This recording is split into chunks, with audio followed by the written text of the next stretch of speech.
really reflecting values, but they combine it with scale. So there is this combination feasible, or not? I would like to, on your first question on CEOs that switch and how does that work, and then come back to what you say. Values are not owned by a person. Values are owned by the company. The boss of a company needs to be able to inspire the people that work together with him and to transmit those values into the organization. And that's easily said if you start up a company as we are doing. It's more difficult, of course, if you have to integrate it in a new company. But still, and that's why that's why they sometimes say new bosses, new rules. If someone comes down into your company and wants to implement a new strategy, then you will rapidly see if you fit into that strategy and if your values that you have been transmitted in the past are still in line with those values. And if they're not, you will leave. And that's a good thing. Because I think you need to believe in the ones you've set down and the ones you've been building for years. And if then there are different things that happen, then you should stick to what you believe. Coming to your second question, it's a progress. It's not like waking up. When I started my career with Electrobel, talking about values. So it has been a process to me too, and especially in renewable sector, it came also to me during the years and during the different stages in my career. So, and then coming back to the last one, the power and how does that work with a small company that tries to combine those values and being of scale. The advantage we have is that our headquarters are in Rotterdam, and with Accenture we had a study where you looked at a cultural difference index in Europe, and guess what? There is no bigger cultural difference between the Dutch people and the Flemish people. So they think that we are look-alike because they think they understand what we say, and vice versa. So that's one thing. I say that because it's you need to have an autonomy as a challenger to deploy those values in the style and in the market, the way the market requires that, and the way your customers require that, and that requires. I think leadership and vision. As I said earlier, in our board of directors, and that are convinced that what we do in Belgium and the way we put these values in the market, and what you've seen in the little movie, that they agree with it, and more than that, that they support it very heavily. And I feel very blessed because our mother company, they exist for more than 100 years now, and there you have we're owned by the state, fully owned by the state, 60 municipalities in the Netherlands, which means that you have a lot of people being there for half a century almost, and it's about change, it's about transition. And having to implement every time I speak, you come up with your 3 minutes. I got less minutes in the first place, and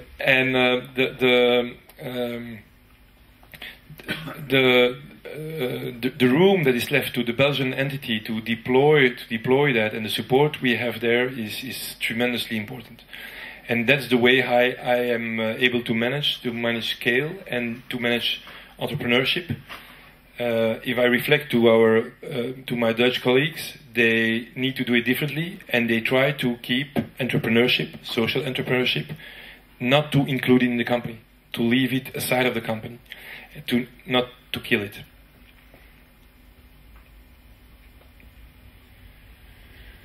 One more question.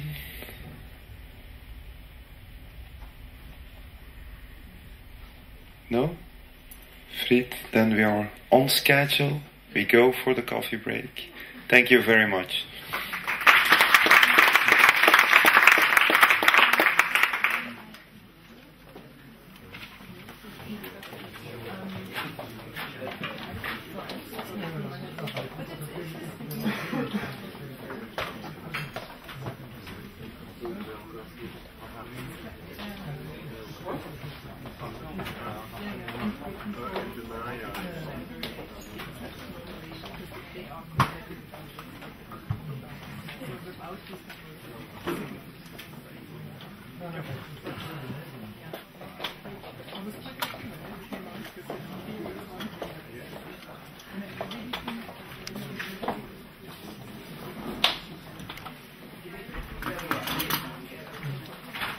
Alright, welcome back. Hope you had a nice drink. The last slot of the day, whereby you get a panel and a closing keynote before we head for drinks. I actually don't need to introduce Marieke anymore. She's already been introduced. So Marieke, the floor is yours. Okay. So the idea of this panel discussion is to move a little bit away from the SELUSI kind of substance, substance that we've been trying to convey to you all, but now to sort of think a little bit forward-looking, a little bit visionary perhaps, and hopefully some catchy ideas that will come from the people here next to me. So I feel kind of privileged. I sort of thought, these people here are in many ways people I admire and people who I think have something interesting to share to a rather big topic, which is that of social enterprise, the competitiveness of Europe's services sector. Sort of a big topic, but I think I really was kind of keen to have these people here. So let me introduce them to you. So we have Bart van Looy. As you know, he's professor at KU Leuven and in Twente. He's been quite a bit of a devil's advocate, I would say, throughout the project. So I really like him for that, and I'm sure he will do justice to that now in the discussions as well. Next to him we have Johan Moysen, who was the general manager of iPropeller. So Johan has been really a teammate when it comes to thinking up SELUSI. I mean, the whole project proposal was really drafted by and large by himself and I. So and now as head of iPropeller, or as partner in iPropeller, a lot what he does is sort of more strategic thinking, strategic vision. So I was really keen to pick his brain here as well. Then next to him we have Henriette van Eyl. I don't know as much as the others, but I've heard a lot about.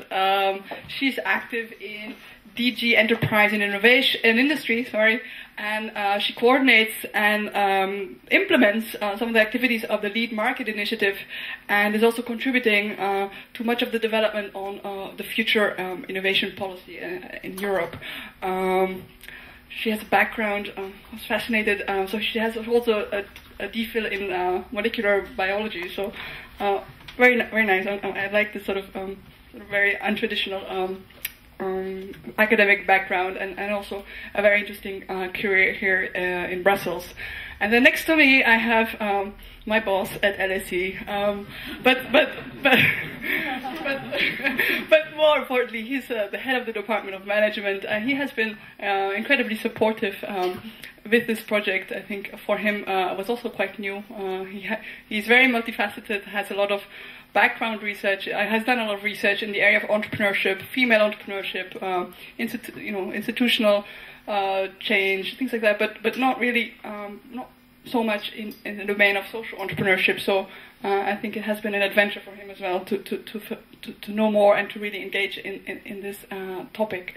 Now, I've organized this panel a little bit. So basically, what I propose to do is to pose a question and to allow each of the speakers to give a quick response, reaction to that question, and then open up the floor for a couple of comments, suggestions from you, and move to a second question.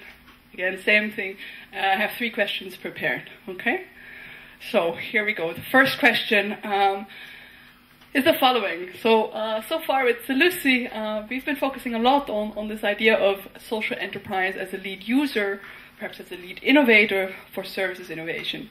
Yeah, so it's a quite specific conjecture which we've been taking to the test and trying to shed light on using all kinds of data, experimental data, systematic survey data. Now, so the question here is, we've been focusing on that specific role of a social enterprise. Now, in this kind of big sort of strategy, EU strategy 2020, this is quite an ambitious plan that EU has put forward. Now, the question is, can social entrepreneurs, do they have other roles that they could fulfill? So is there, so now let's move away from the social entrepreneur as a lead user, but what other roles do you see for social enterprises in boosting Europe's competitiveness in the services industry, and perhaps more generally trying to contribute to this EU strategy 2020? So why don't I let Henriette reply first, and Well, thank you for the introduction, and also thank you for the invitation. I think SELUSI is really one of the most interesting projects, also for policymakers.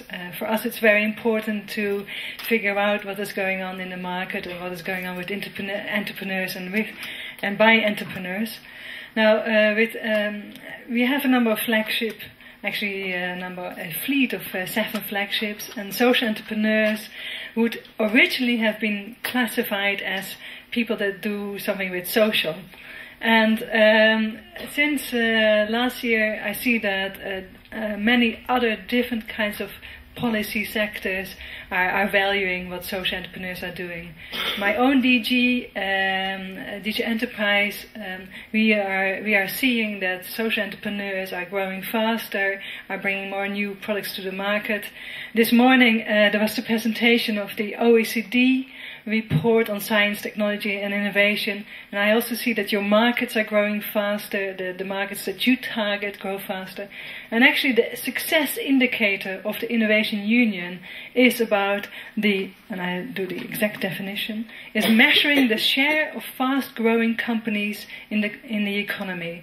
So the share of fast-growing companies in the economy, that will be the success indicator where we will measure our innovation policy on. And you are clearly beating the rest. So that is the first role. Now, since a number of other policy departments are getting interested in this, we see that the DGs of employment, they see social entrepreneurs as people that need money for upscaling. We see DG Research as bringing in the technology side with the social side, because otherwise we do not get products to the market, service to the market. And we see that really we need you to be the new kids on the block, and break down the old incumbents, break down the vested interests, and I would really encourage you also from the entrepreneurship side to do this. Thank you.